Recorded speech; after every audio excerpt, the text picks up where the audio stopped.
Thunder rattled the old house, rain lashed against the windows, wind howled like a banshee in the night. Inside the lavish mansion, a fire crackled in the hearth, casting flickering shadows on the book-lined walls. A police car pulled up, its siren a jarring counterpoint to the symphony of the storm. Detective Harper stepped out, her trench coat pulled tight against the wind. She walked with a practiced ease, unfazed by the elements, her eyes scanning the imposing facade of the mansion. She approached the front door, the heavy oak resisting her push for a moment before swinging open with a groan. She stepped inside, the warmth of the house a stark contrast to the chill of the night.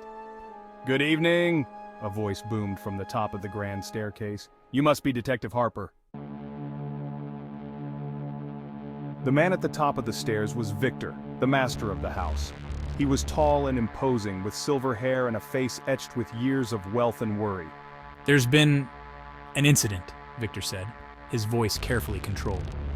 He gestured towards a room at the end of the hallway. "In the library." Harper nodded, her gaze steady. She walked towards the library, her footsteps echoing on the marble floor. She pushed open the heavy oak doors, and the scene that greeted her was like something out of a macabre novel. The library was in disarray. Books lay scattered on the floor, their pages ruffled by the wind that howled through a broken window. In the center of the room, beneath the ornate chandelier, lay a body. It was a woman. Her evening gown, once a vibrant crimson, was now stained a horrifying black. "Who is she?" Harper asked, her voice betraying no emotion. "My sister Elena," Victor said, his voice a low murmur. He stood in the doorway, his face pale, his hands clenched into fists. We hadn't been close lately, but to find her like this." A young man stepped forward, his face etched with worry. He was Tommy, Victor's assistant. "Mr. Caldwell found her just before he called you, Detective," he said, his voice trembling. A woman emerged from the shadows, her face hidden beneath a dark veil. She was Madame Zora, the fortune-teller. "Death comes for us all, Detective," she said, her words sending a shiver down Harper's spine. "Even in this house of secrets." Harper surveyed the room, his gaze lingering on each of the occupants. Each face held a secret, a hidden truth. He could feel it in the air, thick and suffocating, like the storm raging outside. The tension was palpable, a powder keg waiting for a spark. Harper turned to Madame Zora, her veiled face both intriguing and unnerving. "You said a house of secrets. What did you mean by that?" "This house, Detective, is steeped in them. Secrets whisper from the walls, linger in the shadows. Each soul here harbors one." "And what about you, Madame Zora?" Harper asked, her voice steady. "What secrets do you hide?" "I see the truth, Detective, the past, the present, the future. It unfolds before me like a tapestry woven with threads of fate." The scene dissolved into a vision of the previous night. Elena, her face flushed with anger, stood before Madame Zora. "Tell me what I want to know," she demanded, her voice tight with fury. "The cards do not lie," Madame Zora said, her voice calm amidst the storm of Elena's rage. "But be careful what you wish for." Elena slammed her hand on the table, scattering the tarot cards. "I am done being careful," she hissed. "I want what I deserve."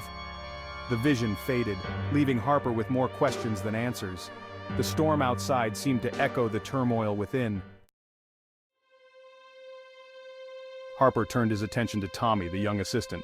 He stood by the window, his gaze fixed on the storm raging outside. "You were close to Miss Caldwell?" Harper asked, his voice gentle. Tommy flinched at the mention of Elena's name. I admired her. She was kind." Tommy stammered, his eyes darting nervously towards Victor. She didn't deserve this." The library dissolved around them, replaced by the mansion's opulent dining room. Elena sat at the table, her face buried in her hands. Tommy stood beside her, his hand resting on her shoulder, his face etched with concern. "Don't let him break you. You are stronger than you think." Tommy whispered, his voice filled with sympathy. Elena looked up at him, her eyes filled with gratitude. "Thank you, Tommy. You're a good friend." She whispered back, her voice thick with emotion. The vision faded, leaving Harper to ponder the nature of their relationship. Was it friendship, or something more? The storm outside seemed to mirror the emotional tempest within the mansion. Harper's mind raced with possibilities, each more troubling than the last. The assistant's anguish was genuine, but was it enough to drive him to murder? The pieces of the puzzle were slowly falling into place, but the picture they formed was far from clear. Harper turned his attention to Victor. He stood by the fireplace, his face a mask of grief. But Harper had learned to see through such facades. You said you and your sister weren't close. Harper said, his voice neutral. Victor nodded, his gaze fixed on the flames. We had our differences. She could be difficult. Harper pressed, sensing a deeper truth beneath the carefully chosen words. She blamed me for everything. Our parents' death, her failed marriage, her lack of fortune. The library dissolved once more, replaced by a shadowy hallway. Elena's voice echoed through the darkness, filled with fury. You stole everything from me. I've given you everything. You've given me nothing but scraps. I want what's rightfully mine. The vision faded, leaving Harper with a growing sense of unease. The tension between the siblings was palpable, a powder keg waiting for a spark. The storm outside seemed to underscore the volatile emotions within the mansion. Harper watched Victor, his gaze sharp and unwavering. The man exuded an air of control, of someone used to dictating the narrative.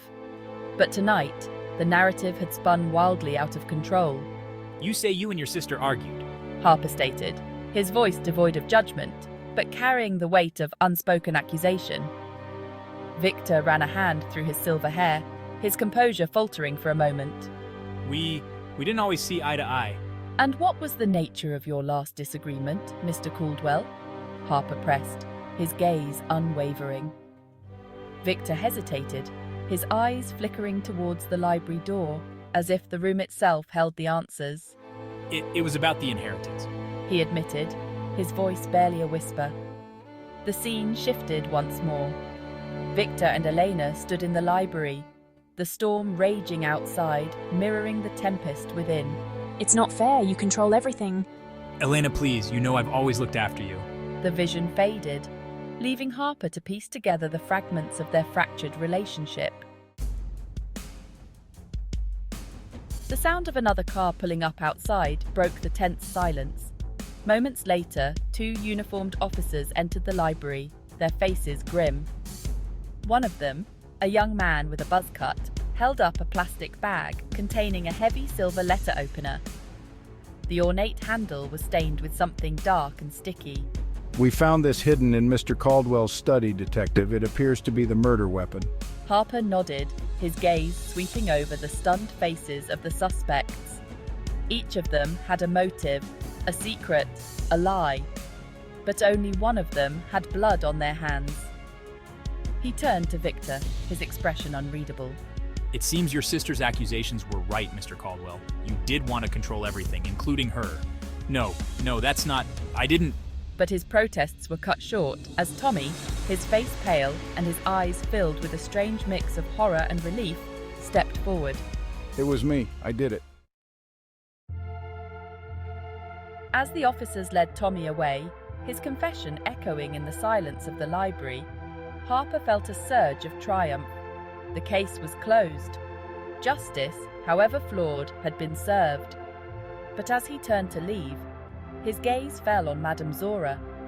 She stood in the shadows, her face obscured by her veil, her expression unreadable. And for a moment, Harper felt a chill run down his spine. He stopped in front of her, his eyes searching hers. You knew, didn't you? You saw it all. The future is not always set in stone, Detective. Sometimes it is shaped by the choices we make. And with that, she turned and disappeared into the shadows, leaving Harper alone with his thoughts. The storm still raging outside, a fitting metaphor for the turmoil that lingered in the wake of the night's events. He had his answers, but they brought him little comfort. For he knew deep down that some secrets are better left buried, some truths too terrible to face. The storm continued to rage, the wind howling like a mournful cry, as if the old house itself mourned the loss of its secrets.